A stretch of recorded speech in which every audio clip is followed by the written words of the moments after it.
राष्ट्र की प्रगति को मानने वाले हैं।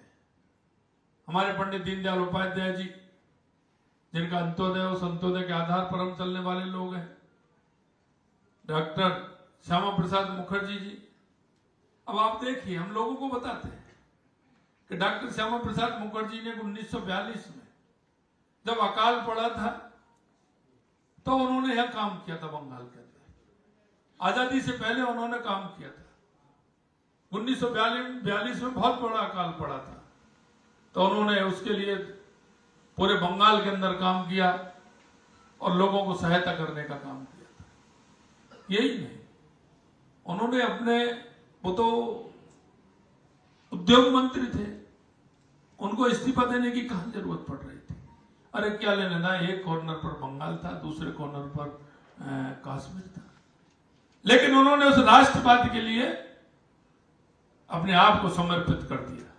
आज अगर हम किसी से कहते हैं कि कोई छोटे मोटे पद से इस्तीफा देते, बहुत जोर पड़ता है। उन्होंने उद्योग मंत्री जैसे महत्वपूर्ण पद से इस्तीफा देकर के उन्होंने कहा था कि देश आजाद हुआ लेकिन जिन मूल्यों को लेकर के हुआ था, हमारी धारा बदल गई है। आजादी की लड़ाई में जिन दीवानों ने अपने आप को कुर्बान कर दिया, एक नहीं, दो नहीं, तीन पीढ़ियां हमारी चली गई, लेकिन जब देखा कि आजादी के बाद देश की दशा और दिशा ठीक नहीं, इसको ठीक करना आवश्यक, तो उन्होंने अपने पद से इस्तीफा देते हुए उन्होंने कहा था कि मैं कोई राजनीतिक दल का गठन करूंगा। और बंगाल के लोगों को तो इस बात की खुशी होनी चाहिए कि डॉक्टर श्यामा प्रसाद मुखर्जी जैसे 8-10 राष्ट्रवादी लोगों ने 21 अक्टूबर 1951 को जनसंघ के नाम से जो संगठन बनाया था, आज वो देश का नहीं, दुनिया का सबसे बड़ा संगठन अगर कोई है राजनीतिक संगठन तो वो भारतीय जनता पार्टी। देखिए, बिना परिश्रम के कुछ नहीं होता है। परिश्रम की पराकाष्ठा होती है। और मैं आपसे कहना चाहता हूं, आज मेरा भी सुन लीजिए और लिख लीजिए आप। लोकसभा के चुनाव में जो माननीय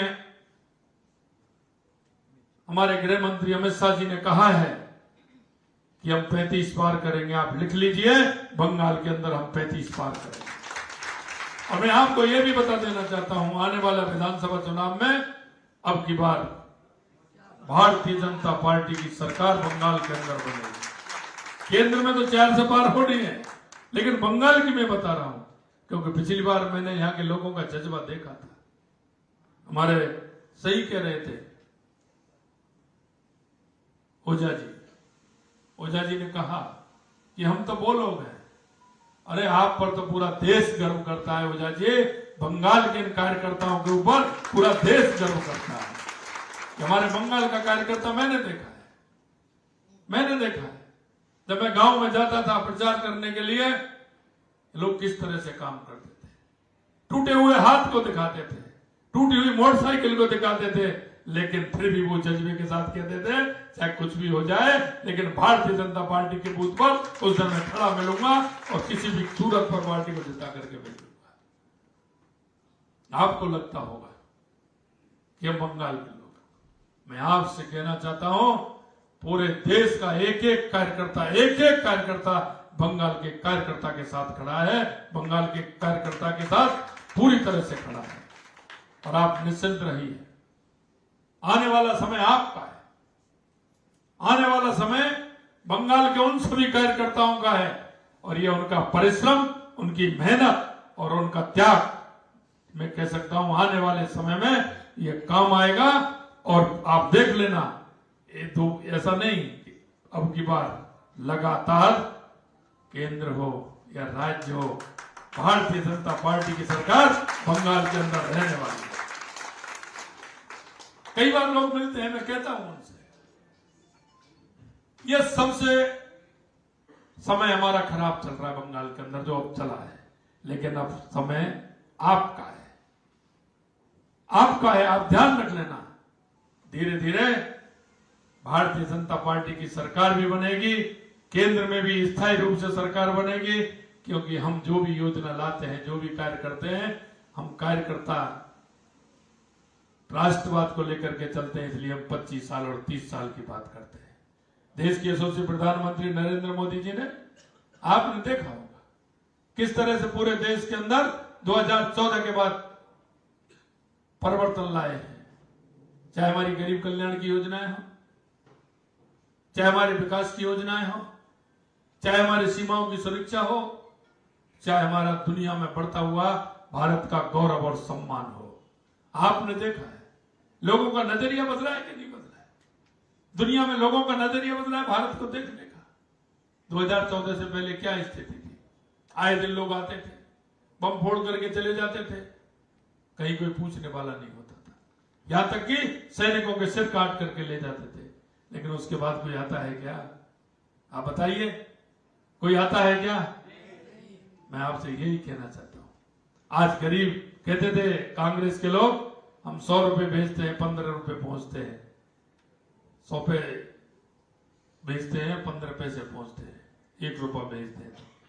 क्या पैसा वो टिटली का था क्या, जो सड़क पर चलता था घिस जाता था? वहां से दिल्ली से यहां तक आते आते वो 15 पैसे ले जाता था। ये सोच का फर्क था। आज आप देखिए 100 रुपए डलते हैं तो खट से 100 रुपए आते हैं, मोबाइल पे मैसेज और आता है। कटमनी, यहाँ कटमनी चलती है, कटमनी चलती है, लेकिन अब कोई कटमनी तो नहीं है। लेकिन यहाँ के लोग फिर भी कटमनी कर रहे हैं। मैंने देखा था, मैं आया था यहाँ, मैं कहीं 1-2 जगह में जाता था, गाड़ी खड़ी कर देता था तो वो आते थे, लाइए क्या हो गया, ये पार्किंग है साहब, ये रोड पे काहे की पार्किंग है तुम्हारी? रोड पे पार्किंग है साहब, हमारी पार्किंग है। तो ये कौन सी पार्किंग हो गई? नहीं साहब, वो टीएमसी के लोगों ने वो पार्किंग 100 मीटर 200 मीटर की पार्किंग बांट रखी है। जहाँ गाड़ी आगे खड़ी होगी उनका आदमी आएगा, 50 रुपए 40 रुपए 20 रुपए लेगा। अरे भाई ये कौन सा है? सड़क पे ममता जी तुम्हारा कौन सा अधिकार हो गया? सड़क बनाने के भी पैसे लिए, सड़क पर चलने के भी पैसे ले रहे हो, सड़क पर गाड़ी खड़ी करने को अरे 10 मिनट के लिए कोई आया है, उसमें से कौन सा है? लेकिन उन्होंने अपने लोगों को, क्या है ये? ऐसे देश नहीं चलेगा। मैं आज कहना चाहता हूं, देश चलेगा तो कानून से चलेगा, इस तरह से देश नहीं चलेगा। और मैं आपसे कहना चाहता हूं, आप निश्चिंत रहिए, ये पाप का घड़ा भर चुका है, ये पाप का घड़ा भर चुका है, ये फूटेगा। और हमारे कार्यकर्ताओं का जो खून बहा है ना, उन कार्यकर्ताओं ने जो जिस तरह का परिश्रम किया और उन्होंने जो झेला है, ये राष्ट्र सेवक के कार्यकर्ता हैं, ज्यादा कुछ चलने वाला नहीं है। उनकी ये जो परिश्रम है वो खाली नहीं जाएगा। और बंगाल के अंदर आने वाला समय आपका है, आपका है, आप कार्यकर्ताओं का। मित्रों, मैं इस मौके पर इतना ही कहना चाहता हूं आपसे, आप जो मेहनत कर रहे हैं, कभी कभी होता है ना कि मंजिल पर पहुंचने वाले होते हैं और फट नीचे आ जाते हैं। चींटी बार बार चढ़ती है ना, चढ़ती है कि नहीं चढ़ती है? ये आपकी भी परीक्षा है। लेकिन मैं इस परीक्षा में एक बात आपसे कहना चाहता हूं, पूरे देश का एक एक कार्यकर्ता बंगाल के कार्यकर्ता के साथ है। नीचे से हमारा कार्यकर्ता का भी मन ये है कि हमारे बंगाल के कार्यकर्ता ने जो मेहनत की है, जिस स्वाभिमान से लड़ाई लड़ी है, वो लड़ाई पूरी होने जा रही है। निश्चिंत रहिए, आने वाला समय लोकसभा में तो जीतेंगे ही, लेकिन मैं आज आपसे कह रहा हूं, आने वाले विधानसभा चुनाव में बंगाल के अंदर भारतीय जनता पार्टी की सरकार बनेगी और आप जैसे कार्यकर्ताओं की सरकार बनेगी। ये भारतीय जनता पार्टी है था, ओझा जी कह रहे थे, सही कह रहे थे। मैं तो एक संगठन का कार्यकर्ता था, लगातार संगठन में काम कर रहा था, 10-11 साल से प्रदेश के महामंत्री के रूप में काम कर रहा था। उससे पहले जिला अध्यक्ष के रूप में, प्रदेश के उपाध्यक्ष के रूप में, जिला अध्यक्ष के रूप में, युवा मोर्चा के रूप में मैंने पार्टी के अंदर काम किया। अधिकतर प्रदेशों में मेरे को जाने का मौका मिला, जैसे यहाँ आया आपके यहाँ, जैसे सभी प्रदेशों में जाने का मौका भी मुझे मिला। लेकिन मैं एक बात कहना चाहता हूं आपसे, ये भारतीय जनता पार्टी है जो एक एक कार्यकर्ता का ध्यान रखती है, और ये नीचे से कार्यकर्ता ऊपर आता है, और नहीं तो आप देखते हैं ऊपर से नीचे भेज देते हैं। कार्यकर्ताओं को पता ही नहीं होता है। मैं आपको इसलिए कहना चाहता हूं, जो पार्टी के अंदर काम कर रहे हैं उन कार्यकर्ता को भी कहना चाहता हूं। कभी कभी मैं पार्टी की मीटिंगों में कहता हूं, जैसे सामने बैठे रहते हैं, मैं कहता हूं सामने जो मेरे बैठे रहते हैं कि आने वाला समय आपका ही है, धीरे धीरे आप ही आने वाले हैं, धीरे धीरे आप ही आने वाले हैं, जनप्रतिनिधि भी आप बनने वाले हैं, पदाधिकारी भी आप बनने वाले हैं, आने वाला समय आपका। जो ये भारतीय जनता पार्टी है। और कई लोग कहते हैं कि हमको देखता कौन है, मैं उनसे कहता हूं आप कैमरे की नजर में, जैसे लिखा होता है ना आप कैमरे की नजर में, ये भारतीय जनता पार्टी है साहब, एक एक कार्यकर्ता को जानते हैं। और एक एक कार्यकर्ता जो काम करने वाला कार्यकर्ता होता है, निष्ठा से काम करता है, ये आप निश्चित मान लिए कहीं भी आए एक ना एक बार उसका नंबर जरूर आएगा, ये आप मान करके चलिए। मित्रों, मैं इतना ही कहना चाहता हूं आप सभी लोगों से कि आप लगे, और मैं आपसे ज्यादा कहना चाहता हूं। मैं सभी जगह जाता हूं, मैं अभी गुजरात गया तो वहां भी कार्यकर्ताओं ने एक बैठक की, हमारे प्रवासी कार्यकर्ता सब बैठे। मैं आपसे भी कहना चाहता हूं, ये राजस्थान की धरती स्वाभिमान की धरती है, शक्ति और भक्ति की धरती है। हम राष्ट्र को प्रेम करने वाले लोग हैं। अरे हम तो वो लोग हैं, हमारे महाराणा प्रताप ने मुगलों के खिलाफ जब लड़ाई लड़ी थी तो घास की रोटी खाने के लिए मंजूर कर लिया, लेकिन उन्होंने पराधीनता स्वीकार करने के लिए तैयार नहीं हुए थे। अरे हमारे यहाँ तो हमारा चेतक ही ऐसा था जो स्वाभिमान के लिए लड़ाई लड़ी और अपने स्वामी के लिए अपने प्राणों की आहुति दे दी। हमारे यहाँ तो ये स्थिति है कि पर्यावरण के लिए मां अमृता देवी ने और उसकी 4 बेटियों ने पूरे अपने आप को समाप्त कर दिया पर्यावरण के लिए। अरे हमारे यहाँ तो ऐसे हैं जो गाय के लिए अपने आप को बलिदान कर दिया, लेकिन गाय माता को कभी आंच नहीं आने दी। मैं आपसे इसलिए कहना चाहता हूं, ये खुशबू है, पूरे देश में फैलाने की खुशबू है। राजस्थान मारवाड़ी का जब नाम आता है तो सामने वाले का भी कहता है कि यार मारवाड़ी है, इसकी बात में दम है और इसकी जबान में दम है, और ये जबान में दम है, इसीलिए मारवाड़ी को जहां भी जा जाता है कहते हैं ना, जहां नहीं पहुंचे बैलगाड़ी वहां पहुंचे मारवाड़ी आती है ना। तो मारवाड़ी का स्वाभिमान और सम्मान इसी तरह का है। मैं आपको बताना चाहता हूं, मैं बिहार के अंदर गया था। बिहार के अंदर मैं एक कार्यक्रम में गया, पार्टी के चुनाव में 2015 में मैं गया था। 2015 में चुनाव था, मैं पहुंच गया। तो वहां पहुंचते हैं तो फिर अपने लोग आते हैं तो वो कहते हैं, तो मैं नहीं किया, रुका, वहीं से मेरा खाना आता था, मैं रुका। एक दिन कोई काम आ गया, मेरे से आया, केंद्र से फोन आया कि भाई ये काम है, ऐसे ऐसे करना है, क्या होगा। मैंने कि भाई मैं यहाँ किसको जानता हूँ, यहाँ कैसे कहूँ, लेकिन फिर भी मैं कोशिश करता हूँ। मेरा एक भाई था तो मैं जहाँ उनके यहाँ रुकता था, मैंने मेरी पीड़ा बताई, मैंने कि ऐसी सी बात है और अभी बात आई और आवश्यक काम है, अर्जेंट ये होना है। अरे भाई साहब किस बात की चिंता कर रहे हो, मैं बैठा हूँ ना, मैं आपको सही बता रहा हूँ। वो काम किया उन्होंने, बाद में उनको धन्यवाद दिया। फिर मैंने अमित भाई आए, अमित भाई को बताया, मैंने भूपेंद्र जी को बताया, उन सबको धन्यवाद देने के लिए अम्मा गए।